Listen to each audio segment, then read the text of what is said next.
Haptic Transplant Recycling IOLs.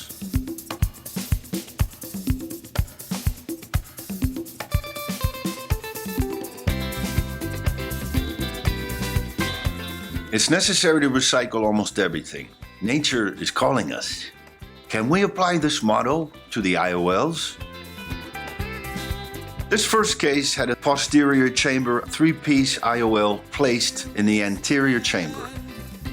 But a Irvine gas syndrome and a uveitis glaucoma ephamia syndrome has developed over time. The IOL rotated into the anterior chamber, inducing inflammation. Why should we recycle the current IOL? Epiretinal membranes and ILM were peeling to resolve the Irvine gas syndrome.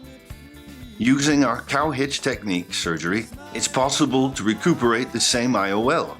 A ILM microforceps introduces a loop of a suture into the anterior chamber. With the help of another ILM microforceps, the loop encircles the haptic and is extracted out of the eye with the first forceps. The second forceps grasps the haptic to avoid the glide of the suture. The loop is externalized, and to complete the cow hitch, the 2 stubs of the suture must pass through the loop. Now the stitch is inside the eye, so with 2 microforceps, the correct position of it is adjusted in the convex part of the haptic. We repeat the same procedure with the other haptic, so we can recycle the IOL, obtaining good results in the post-op. With the pathologic syndromes close to disappearing, those that are associated with an incorrect placement in the anterior chamber of a posterior chamber IOL. In cases of disinsertation of one of the haptics from the optic of the IOL, the surgical solution could be the reinsertation of the luxated haptic. We are reattaching the IOL with our own surgical technique, using 2 ILM forceps to do a cow hitch stitch in each haptic. But we've had an additional problem, the intraocular disinsertion of one of the haptics, like you can see now. Using 3 hands, of 2 surgeons of course, we try the reinsertion of the haptic. But as might be expected, after a week, the haptic has separated again from the optic of the intraocular lens. But that's life. The 3-piece IOLs are manufactured by an intrusion process of the haptics in the optic. Can we repeat this procedure inside the eye? In the operating theater, we find an altruistic 3-piece IOL that has donated its body to science. First, we remove one of the haptics of the Good Samaritan IOL. Then we reinsert it. Now we're thinking of welding it with diathermia. But one of our nurses has told us, and why don't you do a test with laser? Great, it seemed like a good idea, but how should we apply the laser? If we use 1,000 milliwatts of power, we cut the haptic. If we use 800 milliwatts, we can damage it. Testing the power of the laser, we find the correct range, around 400 milliwatts. We understood on the fly that the laser beams at the end of the reinserted haptic prevent this luxation because it can deform the cylinder of the haptic in the optic tunnel. Can we use this method in the former case? Of course. Said and done. Like in the first attempt, we used 2 ILM forceps to proceed with reinsertion. It is important to maintain the correct plane of the IOL with respect to the iris. When we think that the IOL position is the best, we proceed to apply laser light with a 25G probe.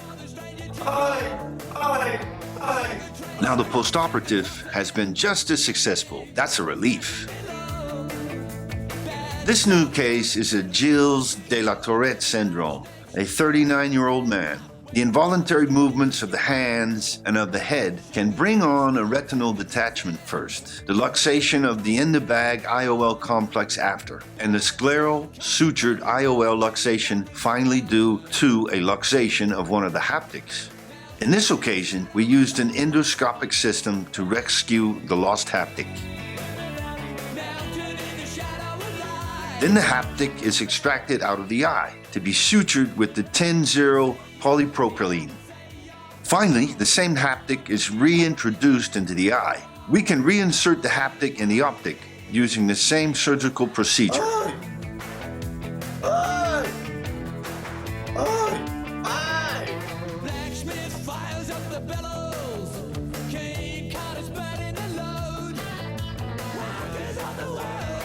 This is a post-op video with the involuntary movements of this type of syndrome. This 79-year-old man had suffered a complicated phacoemulsification, the loss of one haptic of the IOL and the luxation into the vitreous cavity of the optic of the IOL with the single haptic that has remained. Our patient also had a corneal discompensation. To suture this haptic, we used our cow hitch technique. Doing so, we attached the single haptic. Now we need another IOL from an altruistic donor to extract one haptic. Outside of the eye, we've knotted the polypropylene suture. The haptic is introduced into the eye by the sclerotomy. In this case, it was very difficult to reinsert it. We had to apply more force with one of the forceps, which in the end damaged the haptic.